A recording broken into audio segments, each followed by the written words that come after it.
Esto es Palo Salva Fútbol Podcast. Historias, entrevistas, actualidad y mucho más. Por la conducción de Cristian Tonchev y Mariano Cornago. Palo Salva. A veces. Riquelme, palo, gol.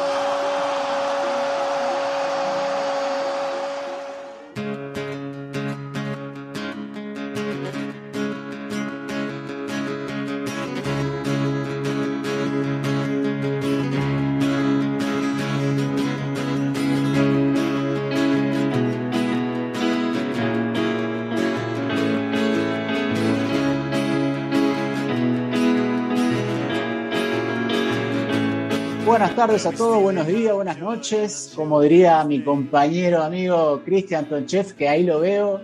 Cristian, ¿cómo andás? ¿Qué haces, Rifle? Hola, buenas tardes aquí en España. Buenas noches, buenos días, buenas madrugadas a todo el mundo, los fieles oyentes, amigos, familia. Un placer saludarme, un placer verte, Cornado, todo bien, gracias a Dios. Otro martes más para compartir, escucharnos y obviamente hacernos mutua compañía con la gente que también hace el fútbol nuestro. ¿Todo bien? ¿Cómo va por ahí? Bien, bien. Le contamos a la gente que antes de empezar a grabar, habíamos intentado, como le habíamos contado, que el Chaco había tenido un pasado como baterista.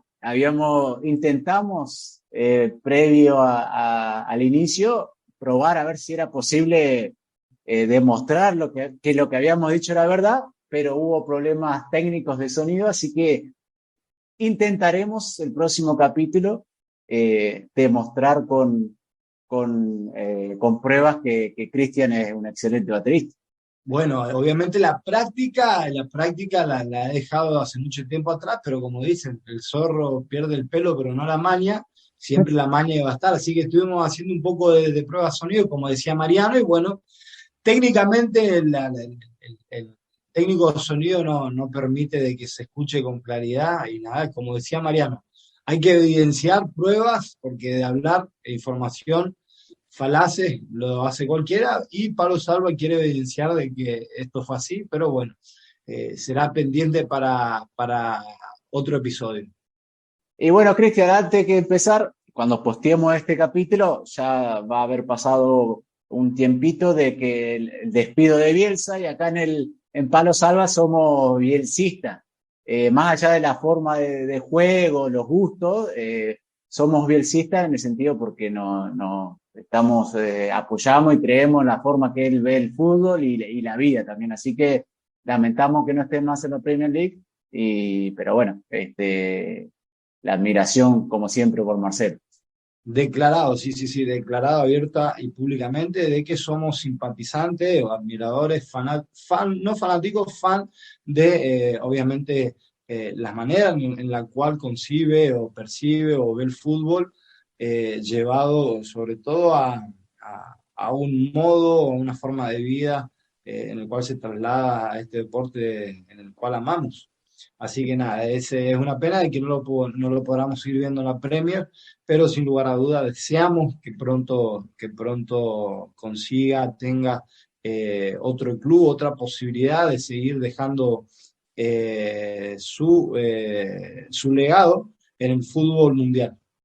Como decimos, cada uno tiene su gusto futbolístico, pero a mí no me molesta cuando lo critican, porque muchas veces a Bielsa se lo critica, incluso con maldad, no por la forma que él tiene de jugar, sino por la forma de ser que tiene.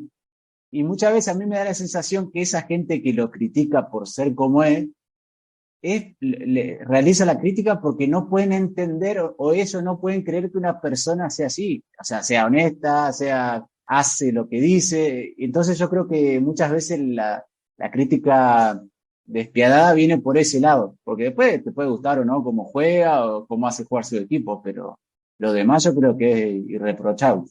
Realmente sí, hay críticas y críticas, están las supuestas constructivas, pero últimamente, como bien decía Mariano, son más críticas destructivas, así que nada, igual de todas maneras creo que una persona que está en este ambiente, en esta vocación, siempre tendrá claro qué líneas marcar, qué líneas sobrepasar, y obviamente creo que Marcelo Bielsa tiene claro esos valores y sabe, creo, a día de hoy en dónde entrar, en dónde responder y en dónde permanecer en su lugar. Y aparte se ve cómo ha calado hondo en los hinchas, porque uno, más allá de los resultados, realmente lo que despertó tanto en Leeds, en Atlético de Bilbao cuando estuvo, en la selección de Chile, una admiración no solo por el entrenador, sino por la persona. Y yo creo que a la larga eso es lo que queda, porque después de ganar y perder, ganamos todo, perdemos todo, pero lo otro, yo creo que es lo más importante.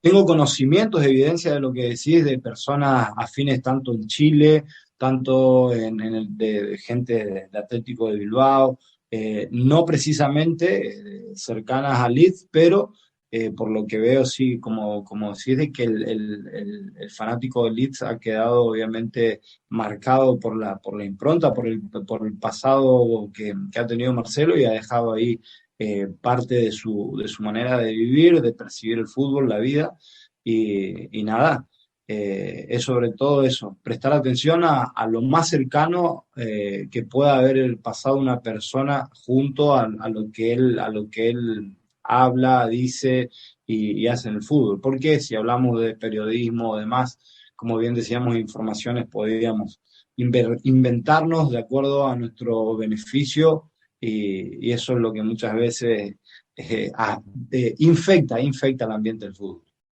Y bueno, Cristian, hoy no vamos a ir para Bolivia, el invitado nos está esperando ahí. Es un arquero, pero es también goleador.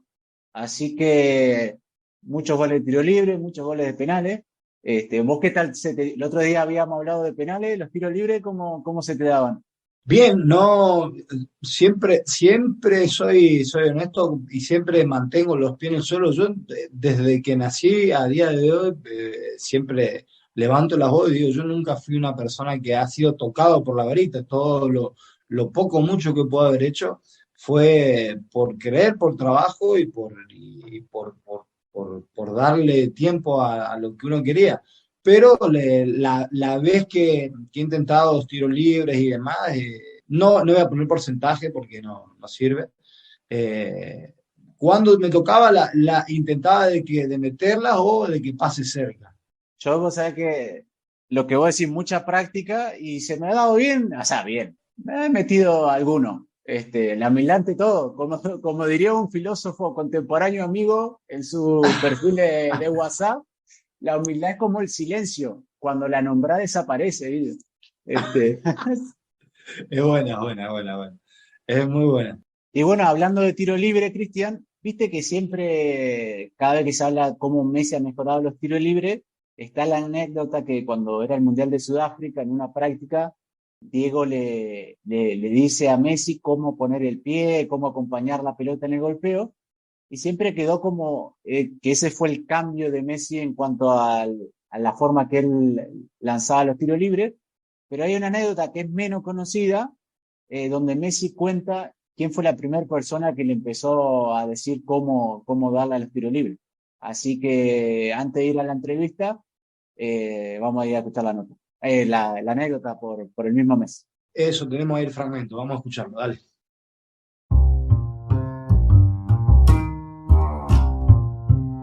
Estás escuchando Palo Salva. No me acuerdo, sinceramente. Me acuerdo que en Sudáfrica nos quedábamos a volear y a patear, que el Diego también. No me acuerdo de lo que dice el profe. Capaz que sí, que pasó, pero me acuerdo que el primero de que me empezó a hablar de los tiros libres fue el Coco Basile, que me decía, soltá el pie, nene, soltá el pie. Mirá cómo hace Román, ¿no ves cómo hace Román? Y estaba Román, viste que... Y fue uno de los primeros que me decía, soltá el pie, empezá a soltar el pie. ¿Y vos no soltabas el pie, la verdad? Y no, yo tiraba despacito, viste, es un centrito, me decía, es un centrito. ¿Coco? El Coco, sí. Y bueno, fue uno de los primeros que me empezó a hinchar con los tiros libres, a que aprenda a patear. Esta es la entrevista de la semana en Palo Salva. Y bueno, Cristian, ya estamos en conexión con Sucre, ahí la capital de Bolivia, y nos está esperando el invitado, así que presente nomás. Bien, Mariano, vamos a darle la bienvenida nuevamente al podcast del Fútbol Modesto a Iván Alejandro Brum, de 38 años, de la provincia de Buenos Aires de Lobos, nacido en 1984 y actualmente se encuentra jugando en Universitario de Sucre, en la primera división de Bolivia. Bienvenido a Palo Salva, Iván, un placer saludarte, gracias por responder a nuestro llamado y gracias por compartir con nosotros. ¿Qué tal? ¿Cómo estás? Hola, ¿qué tal? Muy buenas tardes, Cristian. Buenas tardes, Mariano. Bueno, un gusto hablar con ustedes y estar presente, ¿no?, en esta charla. Y bueno, te vemos ya ahí con el mate, te agarramos una hora de la siesta. No sé si te la interrumpimos o ya dormiste, no sé cómo es el horario. No, tranquilo, tranquilo. Hemos entrenado hoy, hemos llegado a las 12:30, por ahí. Tuve tiempo para almorzar tranquilo y ya después un descanso de una horita ya está bien, para mí suficiente. Está muy bien. Como decía, una vez dijo Walter Erviti que él cuando se iba a dormir la siesta, él le decía a su esposa que bueno, me voy a trabajar, porque claro, dormir la siesta es parte también del trabajo. Y del descanso, sobre todo. Descanso fundamental. Juan, para empezar te quería, bueno, como decía Cristian, estás en Universitario de Sucre, ascendieron ahora hace poquito, a finales del año pasado, y acaban de iniciar la liga también, así que si querés contar un poquito cómo han iniciado la liga y cómo fue el final del año pasado con el ascenso a la primera división. Bueno, el ascenso del año pasado fue complicado, un torneo muy duro. La verdad que se hace complicado en cuanto al formato del torneo.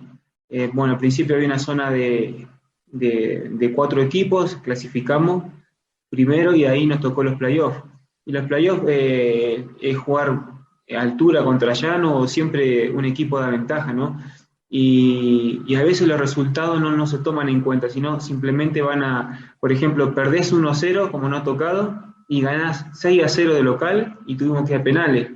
Un campeonato, una regla media ilógica, difícil el torneo. Alcanzamos a llegar a la final y perdimos con Universitario de Vinto, que es el equipo que ascendió primero, y nosotros teníamos el derecho a jugar una promoción, como era anteriormente en Argentina, y contra un equipo de primera, de Real Potosí, y bueno, un equipo que venía muy bien jugando y los últimos partidos se ha caído, y bueno, nosotros justo lo enganchamos en la noche perfecta de nosotros y en la mala noche de ellos, en el cual ganamos en Potosí, una cancha que hay 4.000 metros de altura, y después ganamos aquí en Sucre.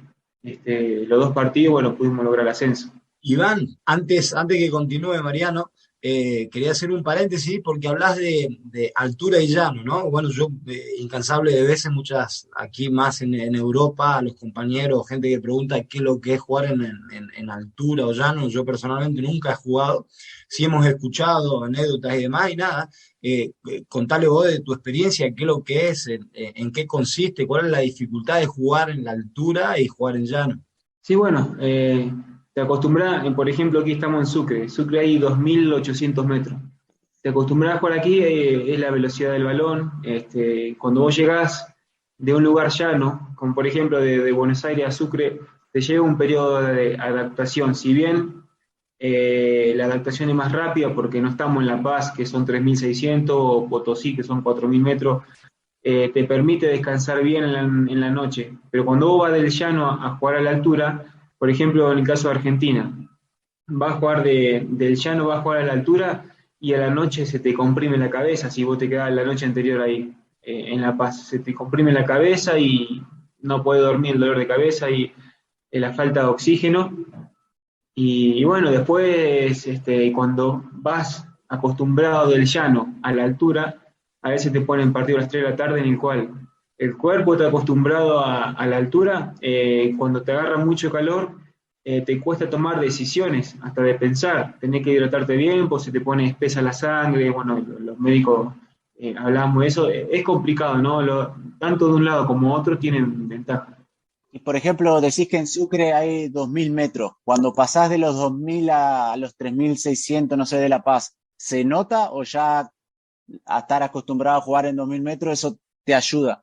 Sí, es que acá no hay mucha diferencia con respecto a La Paz. Por ejemplo, aquí son 2.800 y La Paz 3.600. No se nota la diferencia. Si bien te pegás una pequeña ahogada, pero el cuerpo ya está asimilándolo rápido.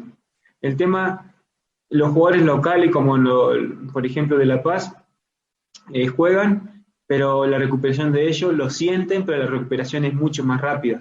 En cuanto uno va del llano, te echa un pique y te agarra como un mareo, se te mueve un poco el piso hasta que te cambias el aire, hasta que te estabilizas un poco.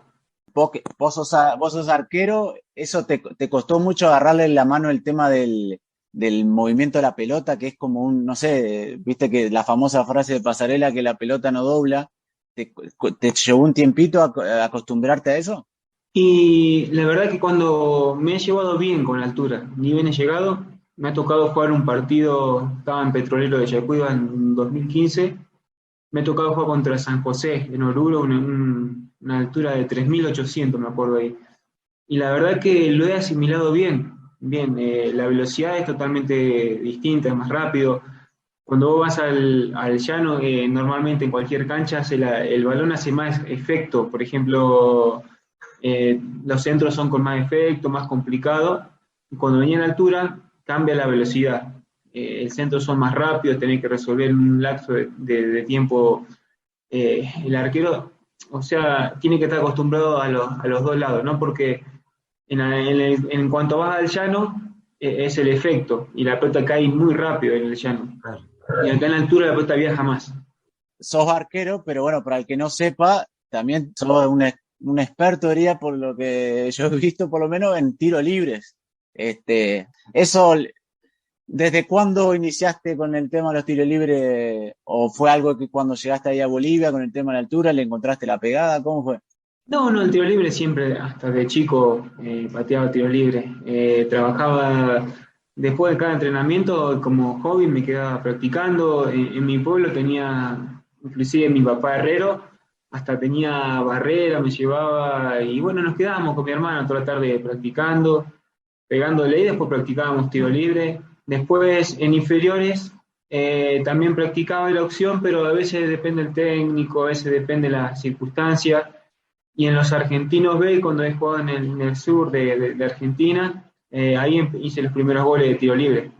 ¿Y cómo se da la primera vez? Justo hablamos fuera del aire con Cristian, que generalmente, sobre todo para los arqueros, lo que hemos visto hace mucho que no vemos alguno que es especialista, pero cuando se veían es que cuando llegan a la madurez es cuando empiezan a acercarse a patear, porque después como cuando inician es muy difícil ver un arquero que de joven se arrime a los pateadores y sea el encargado. ¿Cómo se fue dando eso hasta vos llegar y ser el encargado de los tiros libres? Mira, tenía siempre me encantaba practicar tiro libre desde chico. Yo desde 10, 11 años, 12, siempre los mismos compañeros íbamos a entrenar y me quedaban a mirar la forma de pegarle, a ver cómo hacía. Bueno, cuando me tocó debutar, yo debuté en 2004 en Germinal de Rawson. Lo tenía el loco Enrique de técnico. Y bueno, en el debut quedó un tiro libre y le fue a pegar. De entrada nomás, y el arquero me la saca sobre la línea y le queda rebota al delantero y justo cancha mojada, todo se patinó y la tiró fuera, pero ya en el debut nomás ya fui a patear un tiro libre. Y después la convicción, ¿no? que uno tiene para ir. Supongo obviamente, lo nombrabas al loco Enrique, que hubo un consenso entre vos y el entrenador para que te dé el respaldo de ir hasta allí, ¿no? Sí, me tenía mucha confianza y la verdad que justo estábamos en el sur, nada, muy buena gente. Además de lo que fue como técnico, era un técnico en el cual te transmitía tranquilidad, pero era muy gracioso, todo el día tirando chistes y eso creo que al jugador le venía bien porque también lo permitíamos ahí joder también un poco. Sí, Iván, ¿y te acordás cuántos tiros libres tiraste hasta que metiste el primer gol? Yo creo que menos de 10 tiros libres han sido. Muy bien. Porque, Muy bien. sí. Es más, pateé el tiro libre, hago el primer gol. Me acuerdo que era un día de la madre, fue justo. Y me voy bueno, hago el gol todo, agradezco también a mi madre, todo, le dedico el gol. Y pasaron una fecha que no me quedó, a la otra fecha quedó de vuelta el tiro libre y otra vez me tocó marcar 2 goles así consecutivos. Y después no quedaban muchos generalmente, Y bueno, el técnico que agarró posteriormente no, a veces no le gustaba mucho y eso depende, ¿no? del técnico. Más que no gustarle, tenía miedo a que lo agarren en la contra, es lo que pasa con los entrenadores. Sí, sí, sí, pero hoy en día ya podés, ¿cómo te puedo decir? Ya acomodás la barrera, directamente pone, cuando veas que justo un tiro libre, yo pongo jugadores míos en la barrera tapando la visión del arquero, porque como arquero es complicado, cuando Claro. vos no tenés el punto de partida del balón, que te la encontrás ahí, es bravo. Entonces, lo que hago es poner 2 o 3 jugadores tapando la visión y tienen la función de que si la pelota pega en la barrera, ellos como están 1 metro más adelante, hoy en día con la nueva regla, sacarla lateral, sacarla afuera, o si se me va arriba el travesaño, que vayan a cortar el saque del arquero. Si sea amarilla, o lo compensaré con algo después, ¿viste? Iván, y bueno, decíamos del técnico, pero con los jugadores, con los compañeros, viste que uno, a mí también me ha pasado que a veces yo pateaba tiro libre y siempre es 2 o 3 que son los que pueden llegar a tirar y bueno, bueno, este te lo dejo, pero el próximo yo, viste que siempre hay esa como pelea, entre comillas, entre los compañeros. ¿Cómo era eso? Porque viste que si no metés, por ahí pateás, no metés, ya viene al próximo, viene el compañero y te dice, bueno, ahora me toca a mí. ¿Cómo se fue dando eso para que insistir hasta que, bueno, marcaste obviamente 2 seguidos y imagino que eras el dueño de la pelota? Sí, es que el mismo compañero te ve entrenando y practicando. Yo, por ejemplo, en las prácticas me quedo media hora pateando tiro libre. Y si ellos no se arriman, ellos mismos en los partidos a veces están en distancias muy lejos y que no voy y me llaman igual. Le digo, no, tranquilo, pegar uno de ustedes. Pero eso porque el trabajo es que me ven pateando y la forma de pegarle. Quizás en Argentina hubo una época que por ahí había más egoísmo, me tocó estar en un plantel como Tristán Suárez, y te decía, vos dedicate a atajar, esto que el otro, ¿viste? Compañero que tenía así, y me ha tocado definir una serie al poco tiempo por penales con Patronato, en el cual pateó 2 penales en el mismo partido, me tocó definir, y bueno, por eso siempre lo que te diga el compañero es la convicción de uno que tiene. Quizás en ese momento no es para mí, o ese club no es para que yo patee tiro libre, pero tenés que seguir insistiendo. Como cuando llegué a Bolivia, al principio venía también un poco con el nombre de haber pateado tiro libre en Argentina, de haber convertido goles, y después el jugador mismo sabe que uno practica, que se prepara para eso, y el mismo jugador te va llamando, o a veces el mismo técnico te da la confianza. ¿Cuánto dijiste que practicás? ¿Te quedás media hora? ¿Todos los días te quedás siempre un rato? ¿Cuánto más o menos practicás? Sí, generalmente los trabajos más fuertes, por ejemplo, son lunes y martes y quizás a partir de miércoles, jueves un rato, va achicando. Tampoco depende de la carga de los entrenamientos. Si son entrenamientos hoy, en este momento, hoy entrenamos en el estadio principal acá y bueno, me quedé practicando y te quedás en media hora y me quedo pateando y hay chicos de las inferiores que se prestan a arquero a atajar y a ponerse de barrera, cosas así, en el cual generalmente 3 o 4 veces por semana. Iván, me gustaría hacer un retroceso en tu vida, bueno, de tu actualidad. Quisiera regresar a tus comienzos. Me gustaría que nos cuentes, ¿sí? Que le cuentes a los oyentes de Palo Salva, que nos cuentes a nosotros cómo fueron tus comienzos en Lobo, cómo surgió eso de querer ser futbolista y cómo fue todo. Contanos un poco acerca de tus comienzos. Bueno, estaba en la ciudad de Lobos, en un club que se llama The Field, tuve como 9 años ahí, del 93 hasta el 2001 casi, y después me salió la chance de ir a Huracán, o sea, a través de prueba, ¿no? Entonces, ya me fui a probar muy tarde, estaban los cupos en Huracán ya avanzados, y entonces me voy a Liga, y me iba a jugar a Liga todos los sábados y a veces iba a entrenar una vez por semana y después jugaba los sábados, pero entrenaba siempre o en EFIL, donde estaba, hasta que en 2002 ya me paso a AFA, en Huracán tuve hasta 2002 y 2003 también.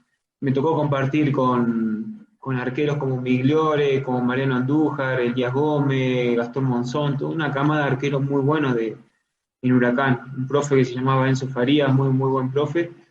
Y después, obviamente, cuando llega a una división como la cuarta, los cupos se empiezan a achicar podía haber continuado ahí, podía haber continuado, tenía la opción de continuar en Huracán, pero uno quería jugar, bueno, de ahí me fui a probar otros clubes, entre medio me fui, bueno, terminé en Español, y en Español tuve un par de meses en cuarta, después subí a primera, y también quería jugar, y de ahí decidí irme a préstamo al sur.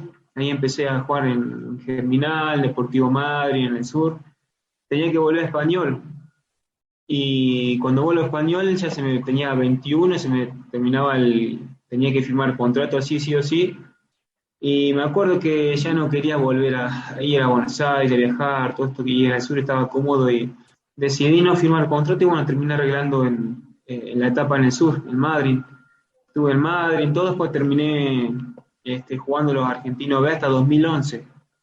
Y ahí en 2011 con Tristán Suárez me llama el Polaco Coldirico, que lo tuve de técnico, y bueno, ahí arrancó, ¿no?, lo que fue la B Metropolitana. Después de ahí voy a Desamparado de San Juan, después vuelvo, me voy a Colegiales, y en 2015 me vine para acá a Bolivia, me salió la chance, y la verdad que la gente de Colegiales muy bien. En ese momento estaba Machi de Boneto, y le explico mi situación, ¿viste? A veces el tren, tengo la chance de jugar en otro país, en primera división, y el tren se me va, pues. Y bueno, llegué a Bolivia en 2015, gracias a Dios, al principio difícil, pero después me adapté y me logré el cariño de la gente, todo, terminé jugando. Pasé a la U, tuve entre esos chances de ir a equipos grandes también, pero decidí por la continuidad de jugar en la U de Sucre, y bueno, terminé yendo a Ecuador en 2019 y 2020, y volvimos a Argentina, a San Telmo, y una locura lo que fue de mi pueblo a San Telmo a entrenar, una locura, los viajes, 2 horas, 2 horas y media, todos los días, y bueno, era insostenible. Entonces me salió la chance de venir a Bolivia, y bueno, también la dirigencia de San Telmo, el técnico Pablo Frontini, también entendieron, y le agradezco, también es muy buena gente, y desde ese año estamos aquí en Universitario, del año pasado. Tengo una pregunta, en ese momento que decís que viajabas a San Telmo 2 horas de ida para entrenar y vuelta, ¿había algún motivo que no te habías instalado cerca ahí en la ciudad para no tener que realizar esos viajes? Pasa que yo soy de Salvador María, en Salvador María me queda a 100 kilómetros de Buenos Aires, 120, y el club en ese momento yo me termino de arreglar en marzo.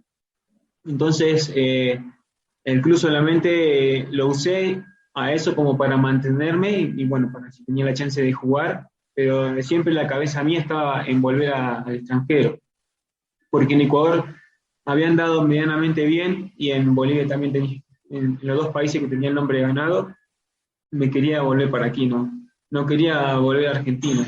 Y bueno, viajaba esas 2 horas y pico, y ¿sabes lo que era viajar con neblina, con lluvias? A veces me levantaba a las 5 para llegar a las 8 y pico y entrenar. Era una locura lo que estaba haciendo, un sacrificio grande. Pero bueno, la verdad que me he cruzado con muy buena gente y he aprendido mucho también de ellos. Iván, ¿cómo hacías las gestiones de intermediación o representación? No sé si bien tenés representantes, intermediarios. ¿Cómo te manejabas? ¿Te manejabas solo? ¿Tu papá? ¿Cómo fue esa fase? Sí, generalmente me manejo solo. Quizás hay gente conocida, por ejemplo, como fui a Ecuador, me llamó un representante, hablamos, y bueno, obviamente la parte que le corresponde a él, todas las cuentas en claro. Para entrar a Bolivia igual, por medio de un representante también. Y generalmente los llamados, el representante que me llama para cierto club, bueno, puedo ofrecerme acá, otro representante me ofrece en otro lado. La idea es que no se crucen la propuesta porque queda muy, muy desprolijo. Y bueno, vos sabés que, viste que se hablaba hace unos meses la diferencia económica, la diferencia que, debido a que los equipos brasileños estaban jugando las finales de la Libertadores, semifinales, con lo que es en cuanto a lo económico, la diferencia entre Argentina y Brasil. Vos ahora que estuviste jugando en Ecuador en primera división, ahora lo estás haciendo en Bolivia. Esa diferencia, por ejemplo, ¿se nota más con equipos bolivianos, ecuatorianos, en general, con los países de Brasil, Argentina, Chile, que pueden ser, o Colombia, que pueden ser los más potentes? Yo creo que hoy en día, bueno, Brasil ya ha sacado diferencia en cuanto a la parte económica, ¿no? Argentina está muy devaluado, está muy difícil la situación. Me ha tocado vivirlo en San Telmo. Por ejemplo, el sueldo mío me alcanzaba para el viaje y para la comida. Nada más, y estamos hablando de Nacional B, ¿eh? No estamos hablando de una C o de que los muchachos tienen que trabajar. En el caso mío, viajaba y era para los viajes, la comida y los ahorros que tenía era para pagar los servicios de la casa. Y hoy en día, aquí en Bolivia o en Ecuador, Ecuador ya la moneda está el dólar, la moneda, directamente. Y en Bolivia, de que llegué en 2015 hasta el día de hoy, es el mismo 6,96, es un dólar 6,96 y se mantiene. Hay otra estabilidad. Entonces creo que eso juega a favor, ¿no? de irse del país. Y por ejemplo, esa diferencia que se hablaba en su momento que para los equipos argentinos va a ser difícil competir con los brasileros a nivel internacional.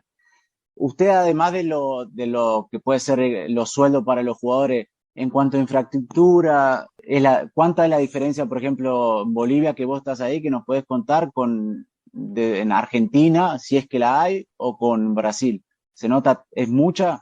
Yo creo que en cuanto a infraestructura, creo que Argentina está más avanzado que a nivel de estos países, también de Ecuador, por ejemplo, salvando algunos casos de equipos grandes de Ecuador o de aquí de Bolivia. Pero generalmente en Argentina ya tiene una estructura, la forma de trabajo, tiene unas inferiores sólidas, en el cual hay mucha competencia y eso le saca diferencia a estos países. Por eso Argentina va sacando jugadores y Brasil también, en cuanto a infraestructura, uno va averiguando, pregunta, tuve compañeros también, calidad de entrenamiento, todo. Creo que en eso, por eso Argentina se mantiene vigente, como vos a veces pensás Uruguay cómo puede sacar tantos jugadores, pero bueno, yo creo que se basa también en la infraestructura que viene manejando la costumbre y creo que la mentalidad también. Si la mentalidad del argentino, la mentalidad del brasilero, del uruguayo, bueno, últimamente el chileno, creo que la otra mentalidad mucho más profesional en cuanto a Bolivia y Ecuador aparecen jugadores que son crack, vos en Bolivia o en Ecuador mismo, aparecían jugadores crack, pero el cuidado de esa persona es la que no le permitía llegar a un máximo nivel hasta de Europa. Y vos ahí, ahora estás, ya es tu segunda etapa en el club, ¿cómo es tu vida ahí? ¿Qué nos puedes contar de Bolivia? Yo me acuerdo que estuve hace muchos años, estuve también paseando, me tocó ir por Sucre, y la verdad me encantó la gente muy, muy amable. ¿Cómo es la vida ahí? ¿Cómo llevas la vida? ¿Cómo te has adaptado? La verdad que encontré en Bolivia como un país que me ha aceptado, de que he llegado a Yacuiba, que la gente conmigo, ¿no? En cariño, siempre con el respeto y siempre con el trabajo y con la humildad, y la gente ya cuando vos mostrás eso, la gente ya te acepta y a mí tanto en Petrolero como en Universitario la gente me demuestra su cariño. No estaba en la institución como en el 2019 y 20, no estaba acá jugando en Bolivia y me seguían escribiendo que vuelva, que agradecerme. Y eso te va marcando, ¿no? Porque uno creo que cuando te tratan con cariño, uno quiere volver donde es bien tratado, al igual que en Ecuador. Hasta el día de hoy me siguen escribiendo para volver a Olmedo, para que vuelva para allá, si hay una chance también. Así que bueno, la verdad que siempre muy agradecido y me adapté muy bien aquí, como si fuera mi propio país. Y ahí vos estás acompañado por tu familia, ¿con quién vivís? Sí, sí, este año vinieron toda mi familia, desde llegamos en enero, y, y bueno, gracias a Dios bien, la verdad que tenemos una dirigencia seria aquí en Universitario, en el cual cumplen, el 1 del 2 ya te están pagando, lo que vos arreglás, el club te cumple muy bien, y a la vez, al estar aquí ya con un nombre o algo, ya tenés las empresas de guantes, te dan todo, la misma, viene ropas de arquero, ya te abastece también, te dan, y bueno, eso es algo también que, más allá de que uno se lo haya ganado, creo que el cariño también que te demuestran es algo muy grande. Quería preguntar, porque el año pasado, yo creo que fue a marzo o abril, había surgido un cierto problema con los jugadores. Habían como iniciado una huelga no sé si era en primera división. Yo me recuerdo que en su momento con Cristian lo habíamos comentado y después no nos enteramos al final cómo se había solucionado o si es que se solucionó o cómo siguió adelante la situación. Sí, bueno, justo no estaba aquí, pero he estado hablando con compañeros y había un problema también con San José, con una deuda que había muy grande, entonces el gremio decidió parar todo el fútbol hasta que no le cumplan. Y la verdad que fue tanta la presión que los jugadores que querían parar, pero la dirigencia estaban por detrás y amenazaban con echar a los jugadores. Creo que se sostuvo una fecha, no más alcanzó a sostener eso, que el jugador se sentaba en la cancha y la verdad que fue algo, o sea, jamás visto, no había algo similar así, que suspendan partidos. Y bueno, había un equipo que quería estar, otro que no, pero por orden del gremio habían parado todo, pero no se pudo sostener eso, la verdad. No se pudo sostener tanta la presión dirigencial de clubes que después se terminó levantando y inclusive con sanción a los jugadores también. ¿Vos crees que eso es muy difícil para los jugadores? Por ejemplo, ahora está dando este caso concreto y también hace bastante habíamos hablado con el profe Signorini que él decía que muchas veces los jugadores, aunque él quieran, están atrapados dentro de un sistema que no los deja, ni siquiera Messi, que en su momento se quiso de Barcelona, pudo. Es muy difícil para los jugadores intentar modificar algo de cómo están establecidas las cosas a torcerle el brazo al dirigente en este caso. Yo creo que está basado en el gremio, me parece. Aquí el gremio no tiene fuerza y pasa eso. Entonces, cuando el gremio no tiene fuerza, queda la situación muy desprolija. Creo que en Argentina el gremio está fuerte, tiene su obra social, te pasa algo, te podía recuperar el mismo gremio, y acá no pasa eso. Acá, entonces el jugador eh, está en duda con el gremio, ¿me entendés? A veces no está terminado, no se convence en cuanto al gremio. Creo que pasó eso. Algunos querían arrancar, otros no, el gremio. A mí me ha pasado estar en 2018 y el mismo gremio nos decía hasta 6 meses de deuda en el mismo club que estamos hoy, acá en Universitario, hasta 6 meses era insostenible, y que no nos presentemos a jugar, te decía el mismo gremio, y si no nos presentamos a jugar nos descienden directamente, cosas ilógicas. Entonces uno, a veces el jugador no está de acuerdo y tiene que, bueno, todo depende del grupo, de cada equipo, cada grupo, y bueno, los capitanes se tienen que ir hablando entre sí, ¿no? Para ver qué decisiones se tienen que tomar. Iván, la liga la tienen comenzada, si mal no he entendido, llevan 3 partidos, 2 partidos ganados, 1 empatado, corregime si me equivoco. Y como objetivo, ¿cuál es el objetivo deportivo del club en esta temporada? Sí, sí, hemos arrancado, gracias a Dios, ganando. Ganamos en Santa Cruz de visitante la primera fecha, la segunda ganamos aquí a Nacional de Potosí, un equipo difícil, y la tercera fecha hemos jugado el viernes pasado y hemos empatado con The Strongest en La Paz. Y bueno, ahora nos toca jugar el día domingo con Aurora. Gracias a Dios arrancamos bien, pero bueno, no deja ser un inicio en el cual para nosotros la mentalidad tiene que estar puesta en primero, mantener la categoría. Cuando un equipo que recién asciende, o para la prensa por lo menos tiene que ser eso, el discurso para la prensa, o mantener la categoría. Después, interiormente, lo que estemos convencidos, lo que vamos a ir logrando a través de los partidos, creo que es fundamental, como ha pasado el año pasado, Independiente aquí de Sucre también, se armó como para mantener la categoría y terminó saliendo campeón. Por eso, lo que uno, quizás un deseo de entrar a las copas, eso se va iniciando de partido tras partido. Y otra pregunta con respecto al juego, a las diferencias que se pueden llegar a dar en una liga, en un país, en un nivel. ¿Cuáles son las diferencias en las que podés notar? Ya hablamos de lo físico, podemos hablar de la parte técnica, de la parte táctica, preparación del partido. ¿Podés mencionar algunas diferencias o ligas particulares en las cuales vos notás ciertas diferencias?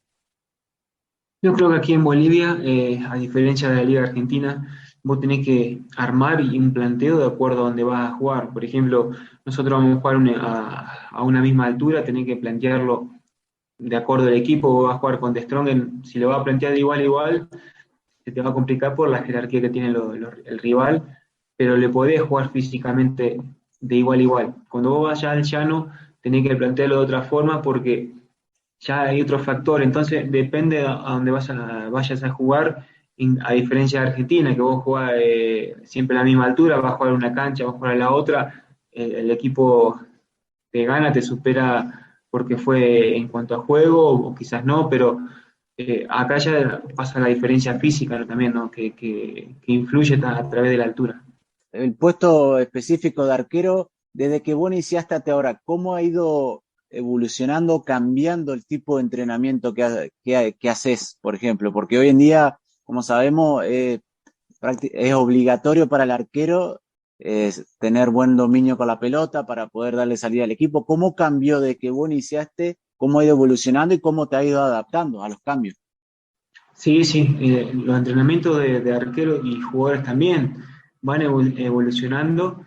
Eh, Cuando arranqué, yo había agarrado en mi inicio una etapa de la escuela anterior, imagínate lo que era en cuanto a cantidad de trabajo, que con 2 entrenamientos, con 2 trabajos que hacía, ya te dejaba sin pierna para el resto de los trabajos. Me acuerdo en Inferior Huracán, nos mataban entrenando en la parte física, pero eso ha ido modificando. Hoy en día se trabaja más la parte, quizás un arquero, más la parte cognitiva, se trabaja mucho hoy en día, que eso en la Argentina lo empezó a implementar, si no me equivoco, en 2015 River, que veía videos que trabaja mucho la parte cognitiva del jugador. Después, en cuanto al arquero, trabaja más situaciones de partidos, trabajos más cortos, la parte también se trabaja mucho. La parte con los pies se trabaja mucho en reducidos del arquero. Cuando se hace mucho trabajo reducido, ahí va agarrando una capacidad de resolver mucho más rápido, pero el control de la pelota, todo, va modificando mucho el tema del arquero, y creo que sobre todo más situaciones de partido, más tiempos cortos se trabaja.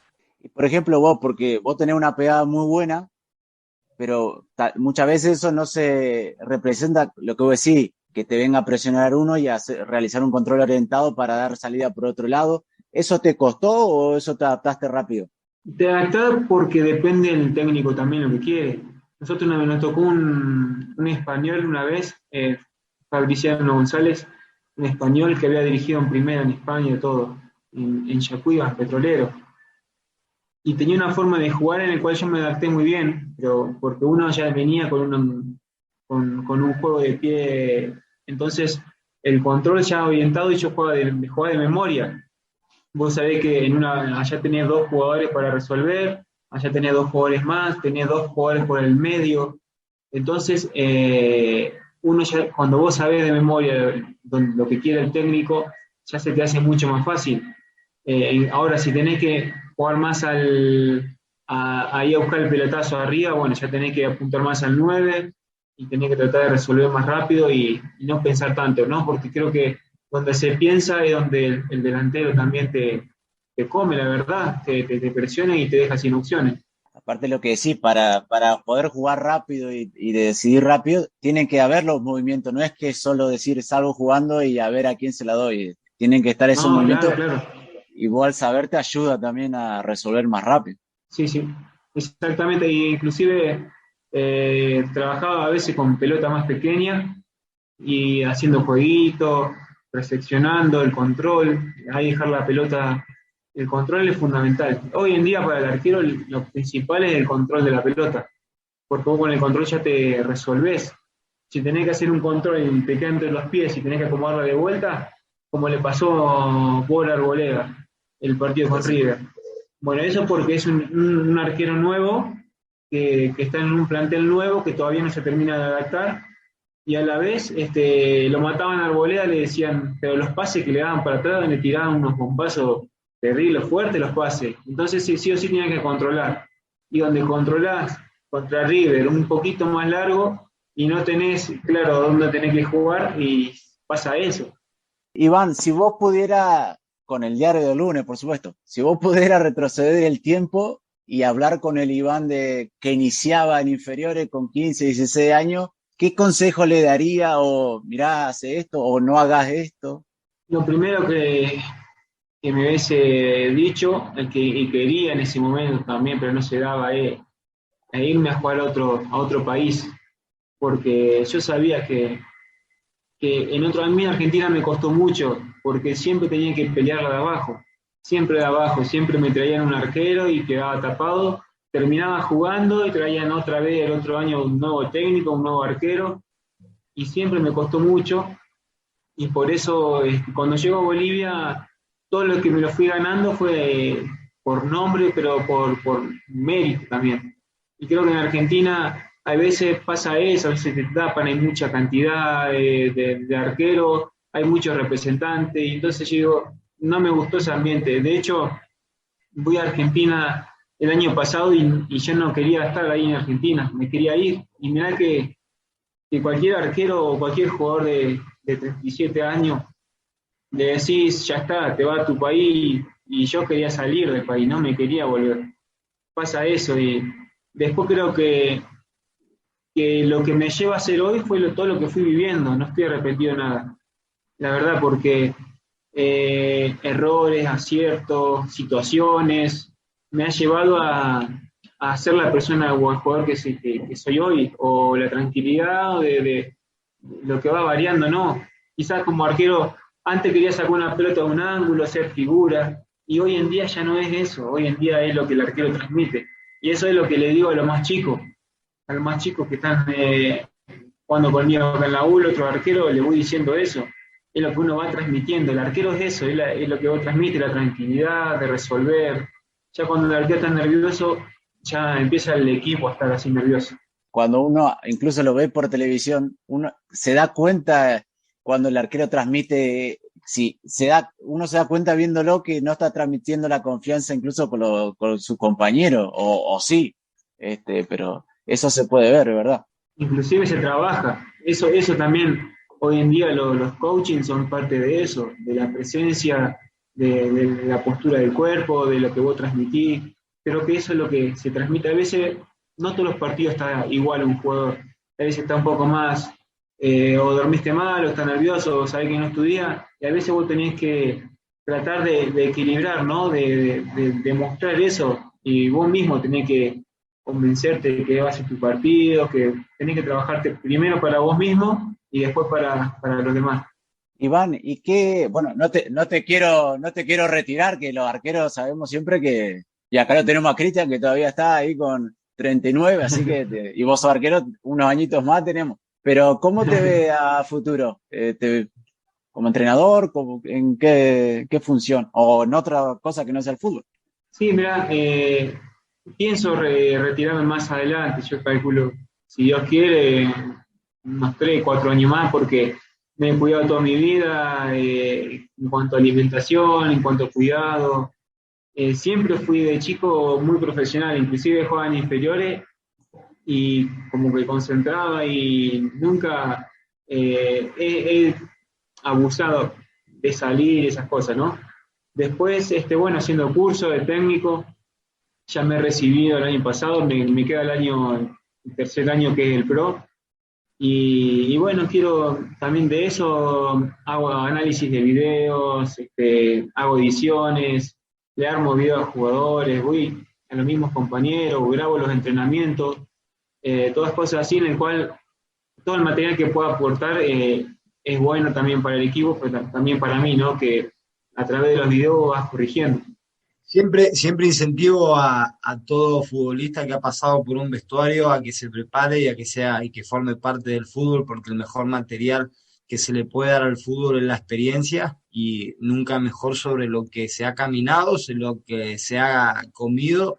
Y así que espero verte dentro de unos años dirigiendo y dando de tus valores y de tus experiencias a muchos chicos para que logren su sueño, Iván. Así que te incentivo a que sigas adelante. Muchas gracias, Cristian, muchas gracias. Siempre es bueno, la verdad es que no solamente en la parte del jugador, de poder seguir vinculado al fútbol, de poder estudiar, sino también para otra actividad, de prepararse a los más chicos, a los que recién arrancan, si tienen la posibilidad de estudiar, de algo que lo vaya complementando. Y siempre, a la larga, siempre el jugador inteligente, el que se prepara, el que estudia también, a la vez en un campo de juego, tácticamente responde mejor que el jugador que no se prepara.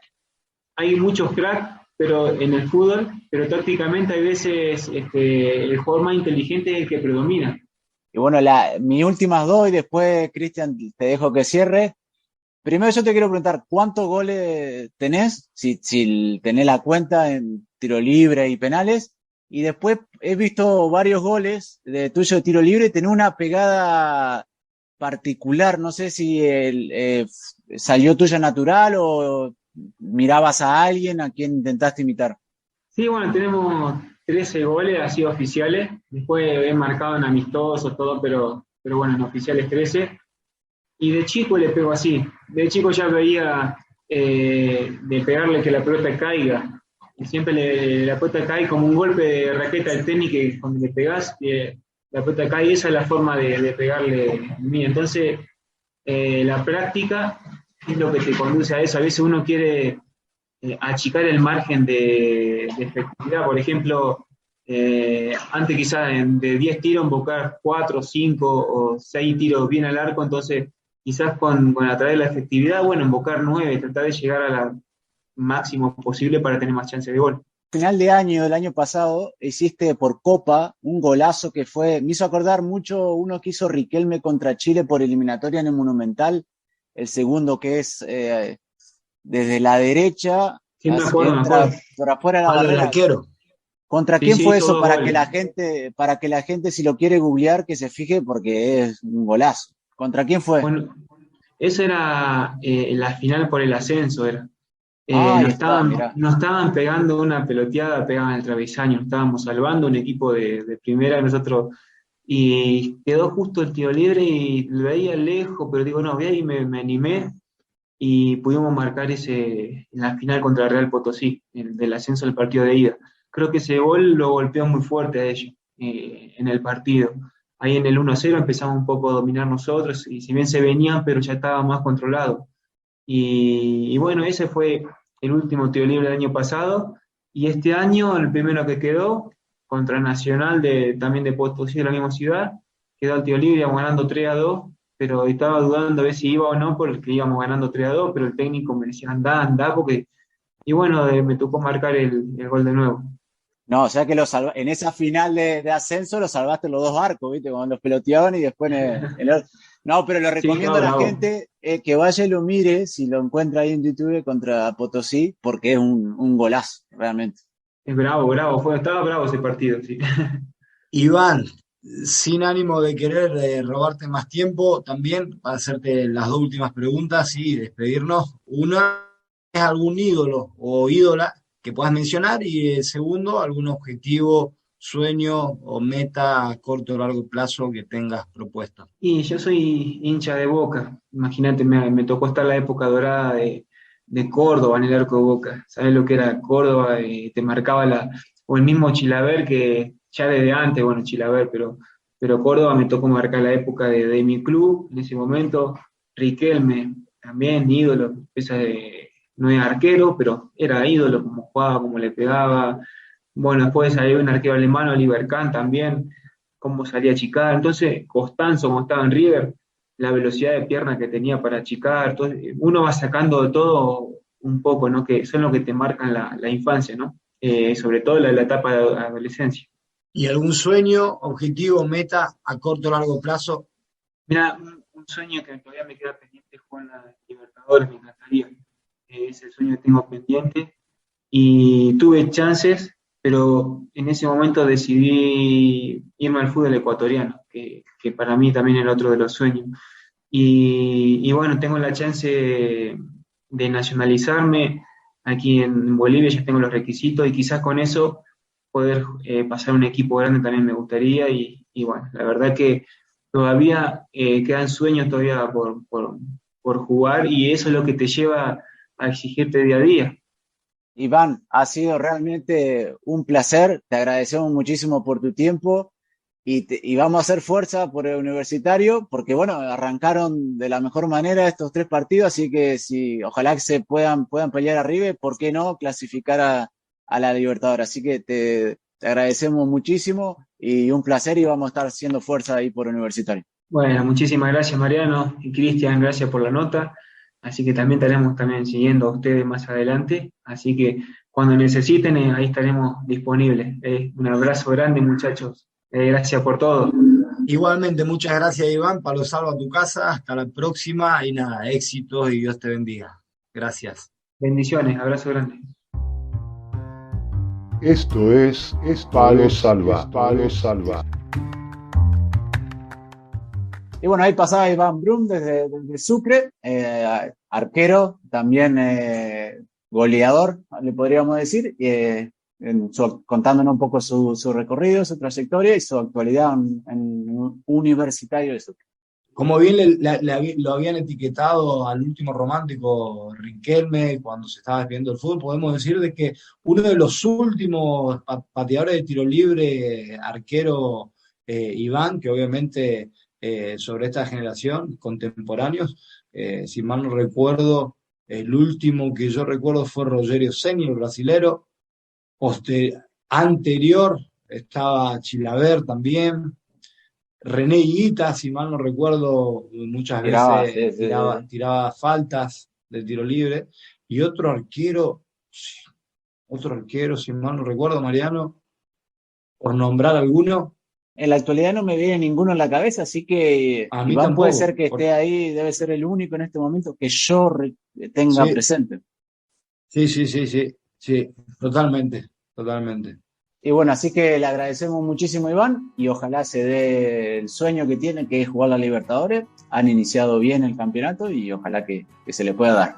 Ojalá se cumpla ese sueño. Acá, fieles soñadores nosotros, le enviamos toda la fuerza, la energía y nada, como bien le decíamos, que Dios lo bendiga. Bueno, Cristian, ahí pasó otro Palo Salva más, también desde Bolivia con otro gran invitado. Y bueno, contanos un poquito, Cristian, dónde nos pueden seguir, como siempre, y dónde nos pueden escuchar. Para todos los que no nos conocen, bueno, además de las plataformas de podcast, estamos ahí en la plataforma Anchor, Spotify y en las redes sociales de Facebook, Instagram, Twitter, Google Podcast. Y tenemos el canal también de YouTube en el cual pasamos imágenes, en el cual se transmite luego la voz de las entrevistas o de los episodios semanales. Y también, Mariano, hoy precisamente, ¿sí? para sorpresa tuya, si mal no recordás, creo que hoy 2/3 del 2021, Palo Salva hacía su primera presentación en las redes sociales, presentándonos hoy, 2 de marzo, podemos decir oficialmente de que es el cumpleaños de Palo Salva. Aplaudimos bien, ahí está. Un placer, Cornado, feliz cumpleaños a ustedes, los oyentes también, al cual nos apoyan, al cual hacen o dan de su tiempo a oír, a intentar a tomar información, otras expectativas, otras experiencias, otra manera de percibir el fútbol, que es el fútbol modesto. Así que feliz cumpleaños a los fieles oyentes y feliz cumpleaños para Palo Salva, Mariana. Muy bien, Chaquito, claro, feliz cumpleaños para toda la familia de Palo Salva. La verdad que un año ya, yo tenía recordada que fue en marzo que habíamos iniciado, no tenía la fecha exacta. Pero bueno, nosotros de a poquito, obviamente, intentamos que vaya creciendo la familia de Palo Salva. Así que intentaremos, tenemos muchas ganas, lo disfrutamos, conocemos nueva gente, nuevas experiencias, la pasamos bien, que es lo más importante. Así que mientras se pueda y esté en nuestras manos, seguiremos adelante con Palo Salva. Mientras tanto, hemos dado un añito de vida al podcast del fútbol modesto. Así es. Bueno, Cristian, hablamos en unas semanitas. Feliz semana para todos los oyentes, feliz semana, Mariano, Dios lo bendiga y hasta la próxima, Palo Salva. Esperé tanto este partido y ya se terminó. Esto fue Palo Salva.